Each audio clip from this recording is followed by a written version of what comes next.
Ayan guys, ang ating sweet and sour longganisang Pangasinan. Ayan guys, good evening sa inyong lahat. Limbag na rabiyo amin, kakabsat, mga Ilocano. Ito naman tayo, so magluluto tayo ng ulam natin. Mag-discover tayo ng luto. Since ang nakita ko sa rep ay yung mabilis lutuin, yung longganisa galing ng Pangasinan. Ito na lang lulutuin natin. Gagawin nating sweet and sour. Lalagyan natin ng gulay yan para may twist. Ayan. Kumusta kayo guys? Luzon, Visayas, Mindanao, kung saan man inaabot ng aking video sa ibang bansa. Yan, yung mga idol natin sa abroad. Shout out sa inyo lahat. At bago mo patuloy guys, shout out mga pala kay Ruby Beck Cordobillo. Yan, yung aking star sender. Yan ang ating idol. So, tara guys, umpisa na natin magluto. Ayan guys, yung longganisang Pangasinan. Galing Pangasinan yan guys. So ito lang yung nakita ko sa rep na pinakamabilis lutuin. Ayan, di-discover tayo ng ating lulutuin. Ayan. Ito yung kanyang mga gulay. Ayan, meron Baguio beans, red tsaka green bell pepper, tapos carrots. Ayan, tapos may sibuyas na pula at saka puti. Siyempre, ito ang aking ginamit na marinade. Kompleto na yan, ilalagay na lang natin. So tara guys, check natin yung longganisa.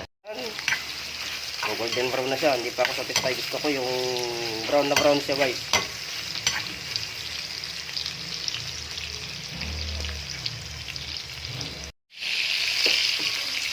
Ayan o, sarap nito. I-discover natin ang luto to guys. Gagawin natin sweet and sour longganisa. Lalagyan natin ng mga gulay. Para hindi purong longganisa. Para kakaiba naman.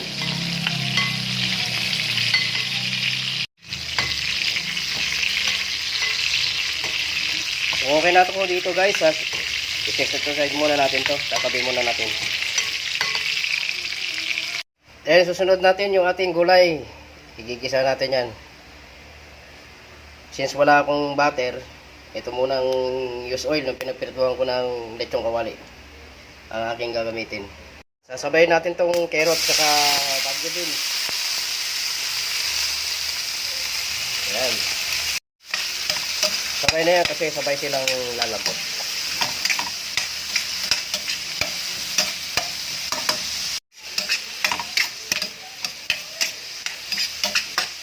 Tatakpan lang natin, hayaan natin siyang ma-fried ng kahit mga 2 minutes. Okay guys, so after 2 minutes, ilalaglag na natin ang ating mga bell pepper, yung red, tsaka green, tapos yung onions, white onions, tsaka red onions. Sasabay na rin natin yan. Makulay ang kanyang buhay.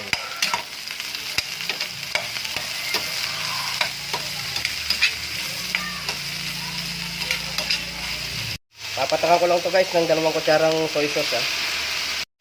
Ayan, 2.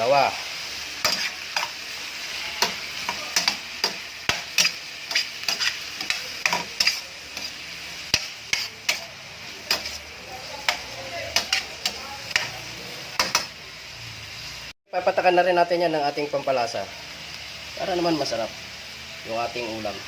Lang natin saglit, kaya mga 1 minute bago na natin i-set aside. After 1 minute, so ayan guys, pwede na natin i-set aside. Tapos igisa na natin yung marinade. So ayan na siya, yung gulay, tsaka yung longganisa. So isusunod natin yung ginawa nating marinade. Palalaputin lang natin bago natin ilaglag lahat yung ating mga sangkap. Ilalaglag na natin.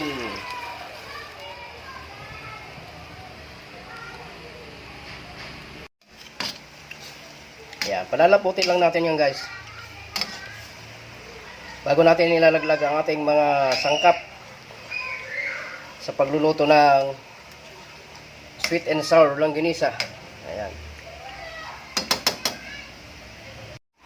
So itong sauce niya, ang nilagay natin ketchup, suka, paminta, oyster sauce, saka konting toyo.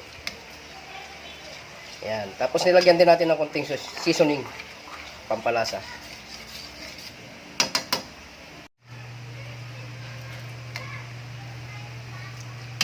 So ayan guys, satisfied na ako dito sa lapot niya. Pwede na natin ilaglag ng ating gulay. Ayan, lalaglag na natin ang ating gulay. Makulay ang kanyang buhay. Ayan oh, sarap.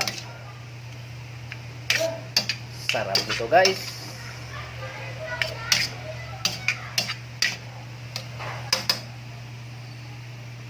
Since luto na rin yung ating mga gulay, ilalaglag na rin natin tong ating main ingredients. Ang ating longganisang Pangasinan. Yun.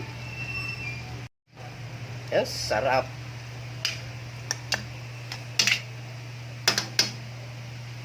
Ayan guys, luto na ang ating sweet and sour longganisa. Magpi-plate tayo. Ayan oh. Plate tayo guys.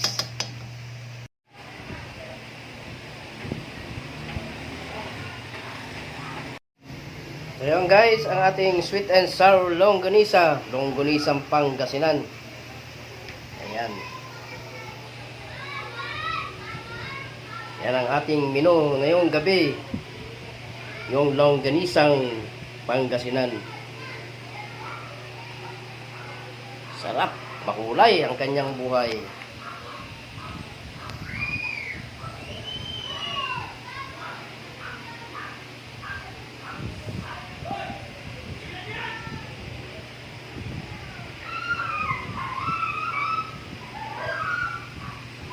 So ayan guys, nakatapos tayong pagluluto yung longganisang Pangasinan.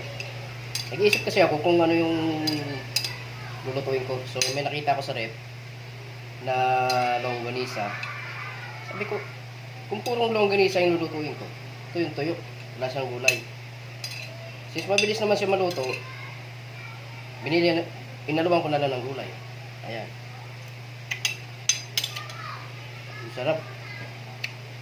Yung longganisa medyo garlic. Tapos may konti na siyang asim. So, nag-twist pa habang kinakain mo. So, masabog yung kanyang asim sa loob. Tapos yung gulay, matamis-tamis. Konti lang yung nilagay ko suka para hindi masyadong maasim. Kasi yung longganisa pag kinain mo, medyo may konti siyang asim. Garlic pa.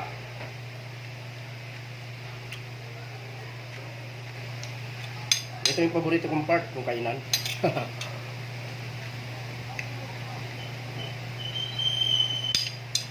So yan guys, kung nagustuhan nyo ang aking video, share nyo na lang para naman mapanood ng iba. At kung hindi ka pa nakapalo, mag-follow ka na, mag-subscribe ka na sa akin. At tuloy-tuloy lang ang ating pagre-reels. Shout out sa inyong lahat.